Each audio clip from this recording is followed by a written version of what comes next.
Minecraft may get a sequel and a average movie, and Ubisoft just, well, you've been watching the channel, you know. This is a Cow's Opinion. Welcome to the Cow's channel, where we sometimes go over the latest, greatest, and sometimes dumbest news in video games. So feel free to like, comment, and subscribe as we continue to start the coverage. Could we continue to start the coverage? That's a sentence. It is now 2025. The holidays are over. Hope you had a Merry Christmas, a Happy New Year, and all that good stuff. Because right now, the news is starting to come out once again regularly, which means we can do regular news updates. And today, from Video Games Chronicle and Jordan Midler, Minecraft 2 was basically announced by Notch, the person who has made the original Minecraft before he sold it for buco bucks to Microsoft. And we are going to look at this. So, the original creator, Marcus Persson, has... What the...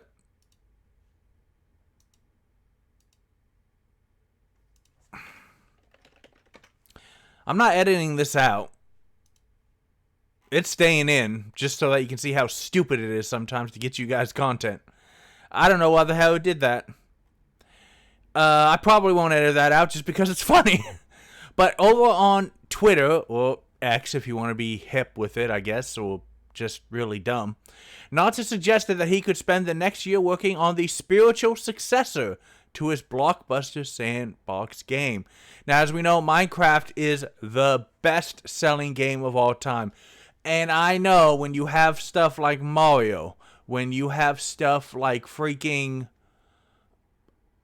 Tetris, when you have games like Grand Theft Auto, best-selling game of all time is a big thing to say. But it's probably true. Everyone plays Minecraft. I've never tried it. I'm somehow immune to that bug. But it was sold to Microsoft, as well as the developer Mojang, in 2014, so a decade ago. Don't you feel old?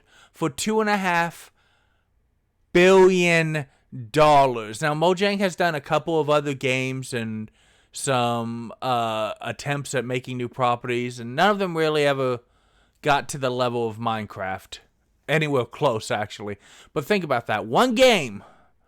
The developer and one game was sold for $2.5 billion. Now, I know, compared to Activision Blizzard, that is nothing, because they were bought for like 68.9 or something.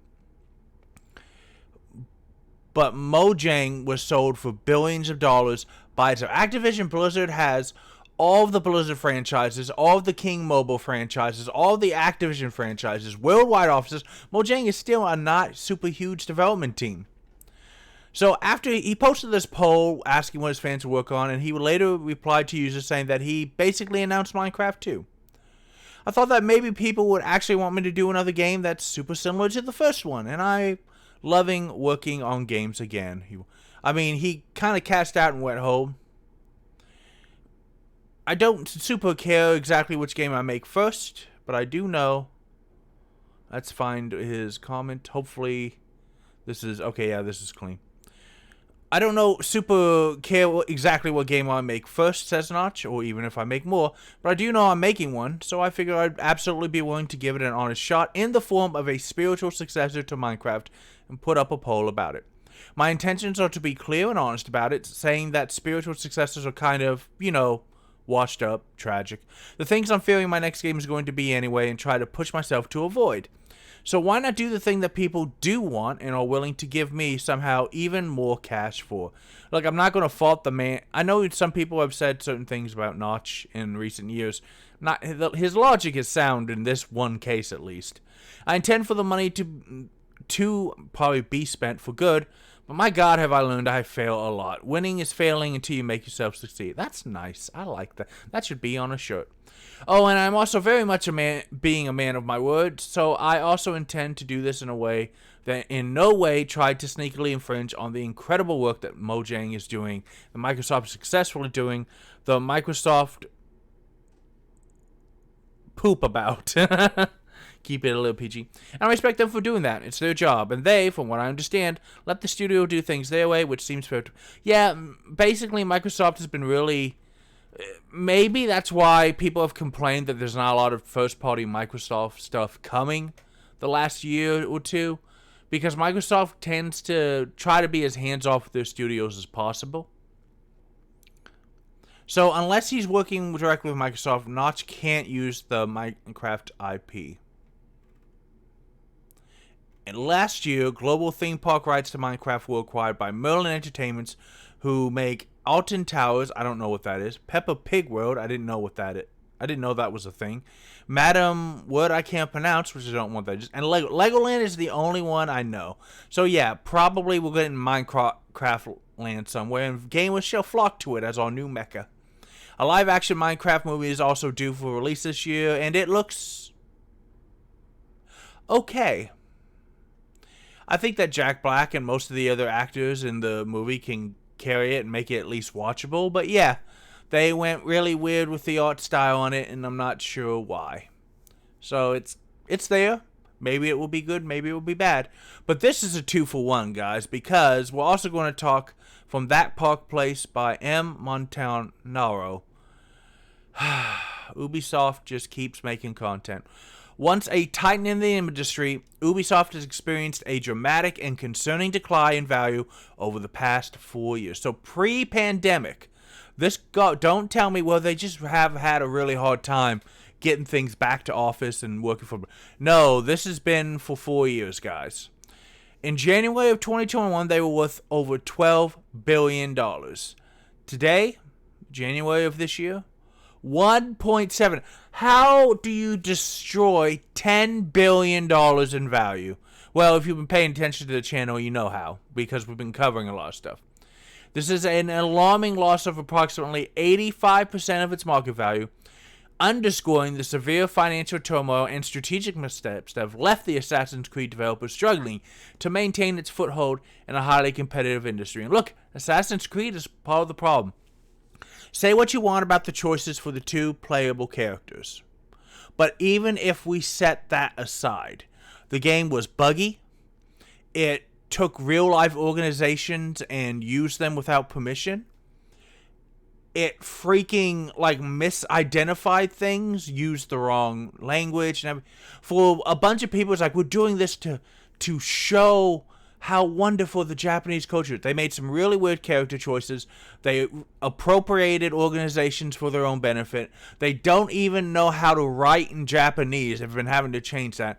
And then, right before the previews came out, right before they were supposed to give copies of the game to YouTubers and news reporters and bloggers to give you here's your hands-on preview of the new Assassin's Creed, they had to delay the game. And the rumor is twofold. First, despite what they were saying that, constantly, the pre-orders are phenomenal. But then word came down, pre-orders are nowhere near what we wanted. So you can have lots of pre-orders, but if you thought that you were going to have 2 million pre-orders and you've only got 150,000 pre-orders is a lot. I'm just pulling numbers out of my butt. No one's been able to confirm or deny these numbers. So I'm just giving that as an example. 150,000 pre-orders, it's not bad. That's 150,000 guaranteed sales. But if you budgeted this game to where it's going to have millions of pre-orders and then word of mouth is going to keep it in the top selling slot for months, and that doesn't happen, you are in a lot of big trouble. There was that. And also, it was just buggy. I've said this before in multiple videos about Ubisoft.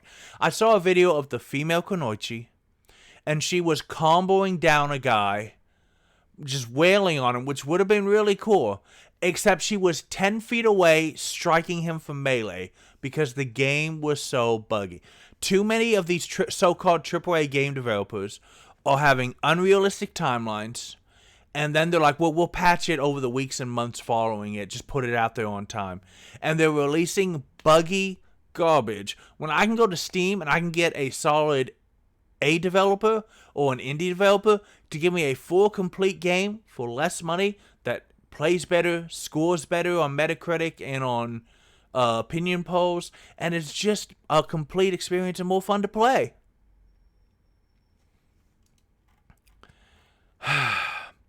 So this downward trajectory has continued unabated into 2025, where the market cap further decreased by nearly 43. dropped 43% in 1 year. Total reduction of $10.39 billion with a B dollars is highlighting the deep-rooted issues with the company's operations and strategy. Yeah, because freaking Star Wars Outlaws came out. They've had to take out all the stealth. They've had to try to rebalance the game to save it. It's unfortunately, I don't think, working. How many trailers have you seen for Beyond Good and Evil 2? A lot. When are you getting that game? You're not. Because they can't decide what it is. But you know what they will do? They'll spend 10 years and 2 massively expensive full-motion, wonderfully animated videos showing you these characters and places and ships. But there's no game yet. Factoring in the most recent loans from March of last year, totaling $2.71 billion. Now, that's bad. They're worth $1.78. They have total loans for almost $1 billion more than the company is worth. Likely higher now due to updated rates and additional borrowing not reflected in the last year. Ubisoft's financial position appears to have worsened compared to 2024. The company's inability to sustain liquidity sufficient to cover its mounting debt is exacerbated by the impending release of Assassin's Creed Shadows in February, a game that has already garnered significant negative reception. He looks about as beat up as Ubisoft feels, guys. If Shadow flops, and I don't want Shadow to flop, okay? I don't like, because these decisions about finances, about story, about everything, they're not being made by game developers. If they were being made by game developers, the stuff would be fine. They're being made by accountants, and a company needs a good accountant and a good lawyer, okay? But when they're at the top and they're making all the decisions and they don't understand the passion of video games. I recently read Play Nice. I can't recommend it enough.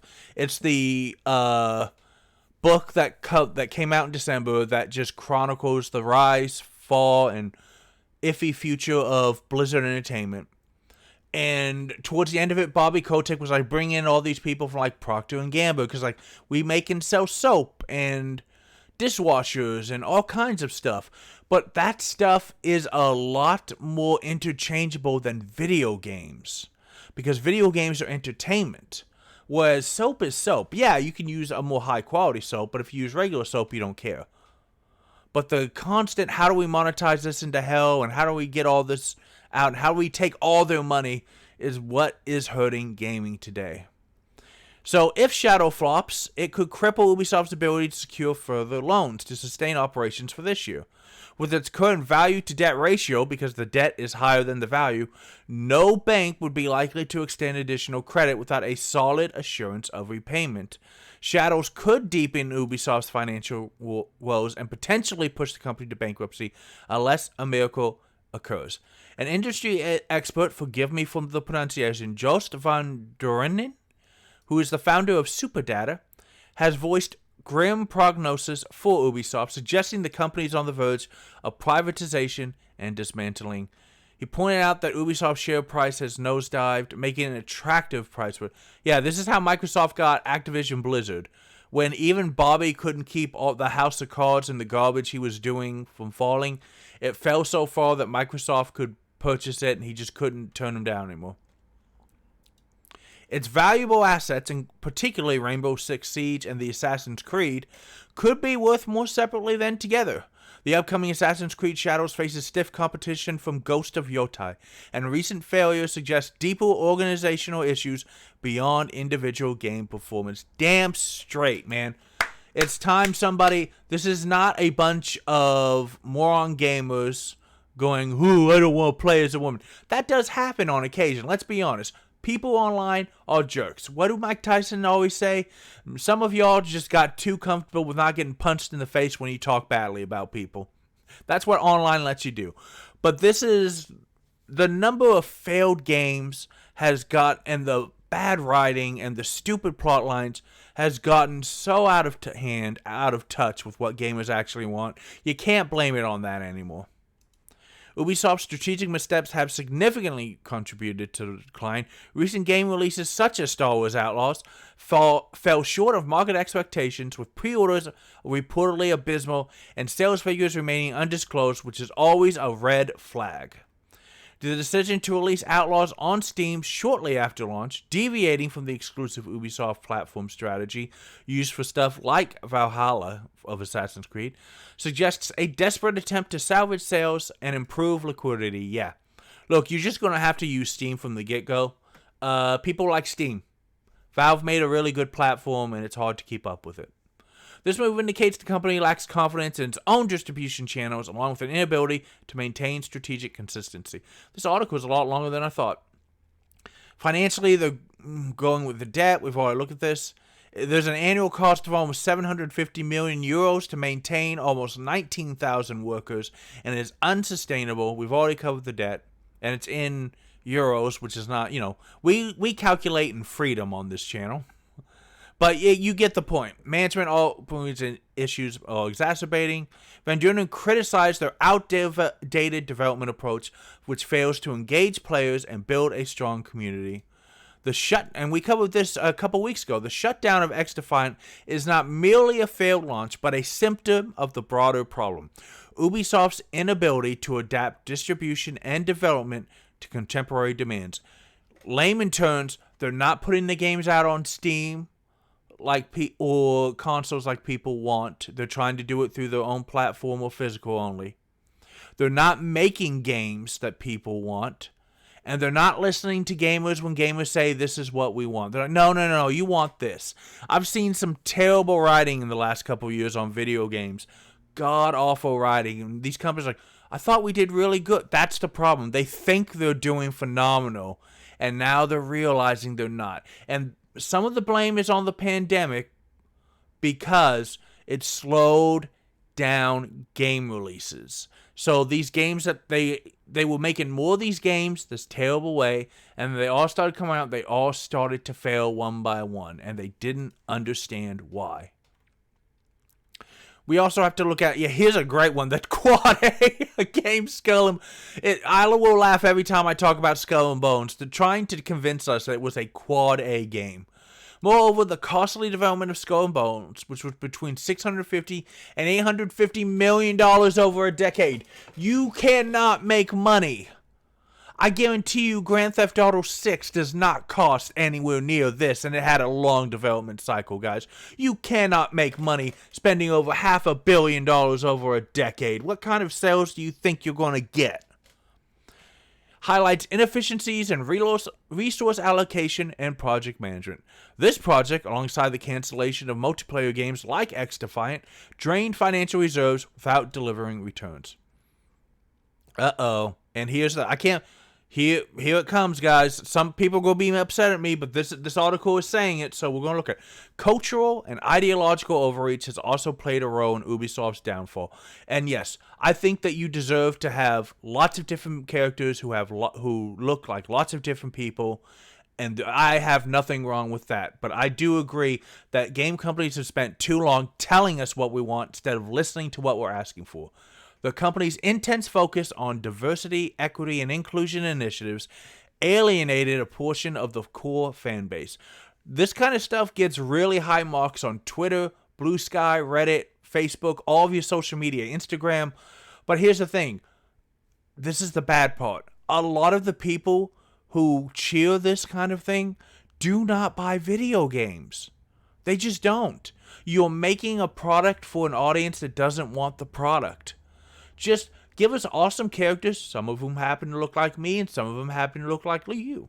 What do I look like? What do you look like? It doesn't matter. Just give us a bunch of different characters, but don't make what the character looks like the entire basis of their character arc, because that's bad writing. Overindulgence in DEI without balancing other strategic priorities led to disenchantment among loyal customers and investors, contributing to the erosion of market confidence. And here's I'll cheer this one up even more than that, guys. Workforce challenges further complicate struggles. The company has been forced to hire external contractors due to an overstaffed and inexperienced internal workforce. They hired too many people. They didn't train them. The talent walks out just like what happened with Blizzard before Microsoft managed to buy them. The talent starts walking out the door. They see the writing on the wall.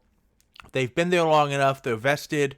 They've gotten lots of money. And they're like, you know what? They're just It's not fun to work here anymore. My vision isn't coming through. They're making all this garbage I don't want to make. Me and my 15 buddies and these guys and gals, we're going to go start our own stuff. It happened to Ben Brode and other people who worked on Hearthstone. They got tired of it, and they went and made Marvel Snap and formed Second Dinner. So yeah, if you don't treat your workers with respect and let them make games, they're not going to make games for you. This reliance on external talent not only inflates production costs, but leads to inefficiencies, which cost even more money, as many contractors lack the necessary experience to contribute effectively to development. This imbalance has resulted in poorly executed gameplay and increasing production costs, further straining their already precarious financial situation. Literally failing on every single level. According to a recent exclusive story by That Park Places writer Francisco Sobach, hopefully I got your name right, and I apologize if I didn't, the financial woes were so severe that 2025 bankruptcy appears imminent if drastic changes are not implemented. Escalating debt, declining cash reserves, poor stock performance have significantly weakened its standing. Credit rating is plummeted to triple C. If you need, I won't go over all of it, but let me tell you something. Triple A is the best, and then you have double A, single A, like A plus, A minus, triple B. There's a lot of freaking layers, and triple C means you're basically uninvestable. That's all you need to know. The potential privatization and dismantling of Ubisoft has attracted interest from major players like Tencent, but Tencent may not be the lifeline Ubisoft needs. Instead of acquiring their structure, Tencent might find more value in purchasing its intellectual properties through a bankruptcy auction, leaving Ubisoft to declare bankruptcy without a sustainable path forward. This scenario would mark a tragic end for a company that once stood at the pinnacle of the gaming industry, now reduced to battling insurmountable financial organization challenges. I would disagree on one thing with this article. Tencent is not going to be allowed to buy anything because the European Union is not going to let one of the biggest tech companies like Ubisoft fall into the hands of China. It's just not going. What's going to happen is that other European companies, Japanese companies, American companies will be allowed to bid on it, but China, they're not going to do it to China. We've covered it before. The family in charge of Ubisoft has been rumored to be in talks with Tencent to get the money to take it private. I don't think that the European Union would ever approve such a thing. So it's not going to happen, guys. But that is your cow's opinion so far for here, January 5th. My God, that went really depressive. I mean, this is great. Notch is making a new game, which could be cool, and Ubisoft's making a flaming pile of poo again, which is their company now. It's not even a game anymore. They just make flaming piles of poo. Let me know in the comments what you think. Are you excited to see if the spiritual successor to Minecraft is good? Do you think Ubisoft will go into bankruptcy in 2025? Let me know down there in the comments below. And you know what else you could do? You can play more games because games are awesome. Ubisoft is really not awesome, but you deserve awesome. And I'll see you next time.